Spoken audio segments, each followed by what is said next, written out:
Hello and welcome to Racers Now. In this video, we're looking at day 2 of the Ebor Festival and day 3. We're combining those into one video. And the reasons why is on day 2 of the York Ebor Festival, the Yorkshire Oaks is pretty much a non-event in terms of an anti-post betting angle. Yorkshire Oaks takes centre stage on Wednesday, the 21st of August at York. But unfortunately, Arc favourite Calpana, a horse that I've tipped for the Arc, is no longer entered. So that means it's Mini Hawk, who is 8-11 versus 9-2. A strange, could be a small field, might not be a very deep field. And that's why Mini Hawk, who has won the English Oaks and the Irish Oaks, she is odds on at 8-11.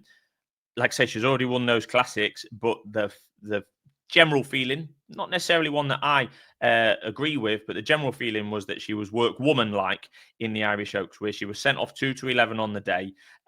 She was all out that day to win a 7-runner race. Wasn't particularly impressive visually. 3 of her 6 rivals that day were trained in the same yard. And she didn't win by 4. She was all out. She looked beaten at times, actually, if you look at the exchange. So people thought generally that consensus was that Mini Hawk wasn't impressive in that Irish Oaks. But for me, I thought before the Irish Oaks and I think after the Irish Oaks, that she still has the potential to be very, very good. And I think that she may well have something better, deeper in her locker when she faces better opposition, when she faces the boys. Now, that theory is probably not going to be answered in the Yorkshire Oaks because, like I say, she's already 8-11. It's already against her own sex. But I think later in the season, as she maybe aims towards the Arc and races like that, we're going to find out how good she is. But she's got something to prove after that somewhat lackluster Irish Oaks performance, although she did win. Also in there, near the top of the market with Mini Hawk is Estrange. And she's got a similar profile to Mini Hawk in that Estrange, in her most recent start, was sent off 2-7. Again, long odds on. And she only won by a neck in a 4-runner race at Haydock. So both Mini Hawk and Estrange will be coming here with a little bit to prove. But I think it's Mini Hawk's the one that is full of potential. On to day 3, then, of the York Ebor Festival, where this is a proper betting race. This is where the speed merchants come to the fore in the Nunthorpe. This time of the year, the anti-post markets, particularly around the Nunthorpe, get excited about a potential 2-year-old runner or runners who could carry, particularly if they're a filly, like the 2 at the top of this market, Lady Iman and True Love, both fillies, both 2-year-olds, could carry up to £24 less than their older rivals. For example, a 4-year-old colt will carry £24 more than True Love or Lady Iman. So I think that's what the market latches onto. But in reality, not many juveniles actually run in this race. And the only 2-year-old winner this century was Kingsgate Native way back in 2007. And only one 3-year-old, actually, who gets some allowances, not weight allowances, not as much as the 2-year-old, but they certainly carry less than the 4-year-olds. Only one 3-year-old in the last 14 has won the Nunthorpe, and just one 2-year-old this century. So it's pretty rare. I've always said I think there's a gap. Although the fixtures available or the pattern available is becoming easier for younger horses to transfer from their own age at, say, 3-year-olds into all-age sprints. I think that's becoming easier for them. But generally, I do think to win these sprints, you need a bit of luck, clearly, as you can see by some of the results in Group 1 sprints, even as recently as the July Cup. You need a bit of luck, but I think you just need that bit of experience, bit of, hard-faced experience to get down and dirty. I think basically the sprint races for 3-year-olds or 3-year-olds only are very different to the all-age sprint races at the top level. But that's not to say that a 3-year-old can't win this. And there's some right near the top of the market in the way of Arizona Blaze, Sayadar Darian, etc. So really quite an interesting market at this stage.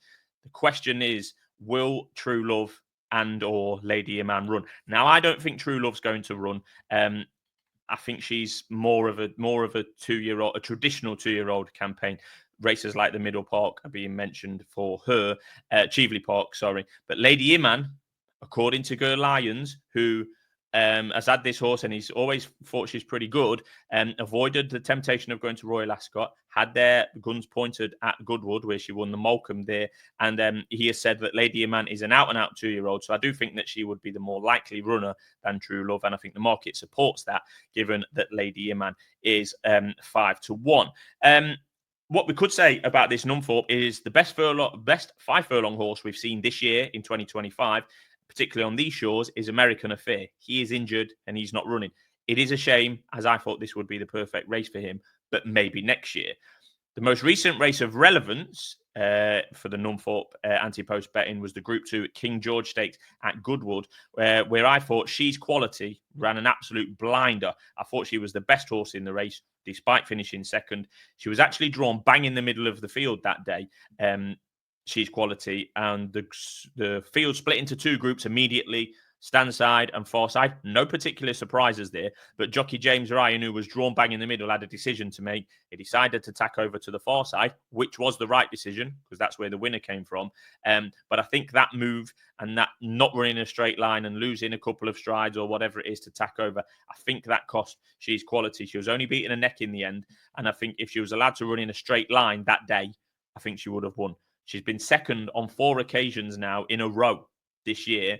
That sometimes might suggest to people that that's a horse that, you know, doesn't like winning, but I don't think that's the case with She's Quality. I think she's got reasons for all of those times that she's finished second, including at Goodwood, like I say, where she didn't have a great draw, being bang in the middle. I mean, she's been second, all cracking efforts. Group 3 second, Group 2 second, Group 3 second, then most recently a Group 2 second. She's certainly knocking on the door and is very, very quick. And I do think that 14-1 for She's Quality, given that consistency, given we can back her each way at this stage, I just think that's too big. So I'm happy to back She's Quality 1 point each way. At 14-1, you get 3 places at the moment. You may well run the risk of getting more places on the day because the Nunthorpe is usually a pretty good field. So yeah, if it's a bigger place terms on the day, fair enough. But I do think there is some juice in that 14-1, and I can see it going off shorter. But yes, just touching back on the 2-year-olds, we've got those at the top of the market at the moment. Aidan O'Brien's True Love, she looked pretty good when dominating the Queen Mary at Royal Ascot. A few Aidan O'Brien 2-year-olds dominated that week. She was one of them. That was over 5 furlongs. Even better in the Railway Stakes, over 6 furlongs. That was against the boys. And they made noises afterwards that the likes of the Cheveley Park were top of her agenda. Whilst Lady Iman, as I've said, won the Moulcombe. Girl Lyons loves her, called her an out-and-out 2-year-old. She's more likely to be coming here and having a untraditional 2-year-old campaign where the likes of True Love will be sticking, I think, to those more traditional 2-year-old racers. There's a load in this race that simply aren't good enough as far as I can see, even when factoring in the potential for another sprinting shock. We see no more measures or whatever it was called win the July Cup at 66-1. There's a load in here that have just not been good enough. Clarendon House has refused to race on his last 2 starts. He's still in here.